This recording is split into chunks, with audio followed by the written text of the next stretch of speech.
So you're thinking about quitting your job, huh? Well, before you even think about typing up that resignation letter, there is a super critical financial rule you absolutely have to know.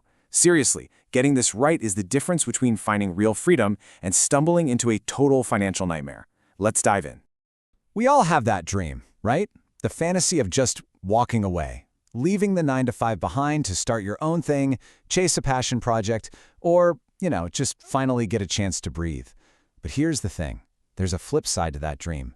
A real danger that's lurking if you decide to take that leap without looking first. And this just hits you right in the gut, doesn't it? Imagine that incredible rush of freedom on your last day, only for it to be replaced by that cold, sinking feeling in your stomach as you realize the money is just vanishing way faster than you ever planned. That is the exact nightmare scenario we are here to avoid.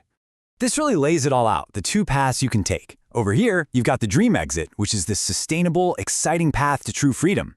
And then, you've got financial regret. That's the one where you get dragged right back to a job you hate, or you're forced to make some really painful decisions. Which path you end up on, it all comes down to one thing: preparation. So how do you make sure you land squarely on the dream exit side of things? Well, thankfully, it's not some big mystery. It's not about guesswork. There's actually a simple, really powerful benchmark that can give you all the clarity you need. And here it is. It's called the Rule of 25. The whole idea is actually pretty simple. You need to have at least 25 times your planned annual expenses saved up before you make that jump. Because look, this isn't just about having the freedom to quit your job. It's about having the freedom to stay quit. 25 times. That's the number. Dad is the magic multiplier right there. Think of this number as your financial fortress. It's what's going to protect your new freedom from all the curveballs life throws at you, like market swings or unexpected costs. Just let that sink in for a second. 25 times. Okay, I know what you might be thinking. Where did this number 25 even come from? Did someone just pull it out of a hat? Nope, not at all. It's actually grounded in some really solid, proven financial science. So this rule is built on a famous concept in finance called the 4% safe withdrawal rate. Basically, a bunch of studies found that if you only take out 4% of your total invested savings each year, there is a very high chance your money will last for 30 years or even longer. It's built to be conservative enough to survive those scary market downturns. And here's the cool part. Withdrawing 4% a year is the exact same thing as spending 1/25th of your total nest egg. See? It all connects. All right, so that's the theory behind the magic number. But theory alone is not going to buy you your freedom. So let's shift gears and make this real. Let's figure out what this actually looks like in the real world, and more importantly, what it looks like for you.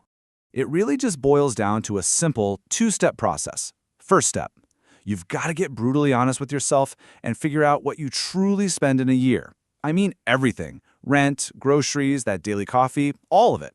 Step 2, you take that big number and you multiply it by 25.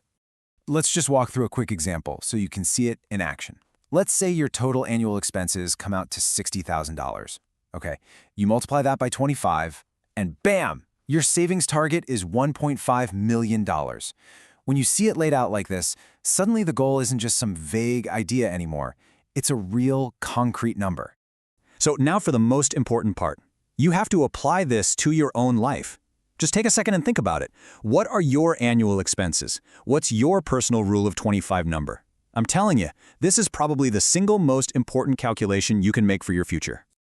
Knowing your number is huge. That's the first major step. And it's so empowering, right? Because whether that number seems super close or, a million miles away, you now have a clear target to aim for. So what's the game plan to actually hit it? Let's be real for a minute. For a lot of us, looking at that target number can be, well, a little intimidating. You might run the math and realize you're not there yet. And if that's you, please do not panic. That is completely normal. Most people are in the same boat. All right, so now it's time to build your action plan. You've basically got 3 main levers you can pull to start closing that gap. You can boost your savings rate, you can cut unnecessary spending, and you can find ways to create extra income. Of course, the most powerful approach, doing a little bit of all 3 at the same time. And this right here is probably the most important thing to remember through all of this. The Rule of 25 is not meant to be some giant wall that stops you from ever leaving your job. Think of it as a roadmap. It gives you a clear destination, and it helps you chart a realistic, safe course to get there, so that when you finally arrive, you can actually afford to stay and enjoy it. So I'm going to leave you with this one question, because the choice ultimately really does come down to your preparation. When you finally decide to walk away from that job, are you going to be stepping into a future of sustainable freedom, or just a brand new cycle of stress? Understanding the rule of 25 is what lets you answer that question with total confidence.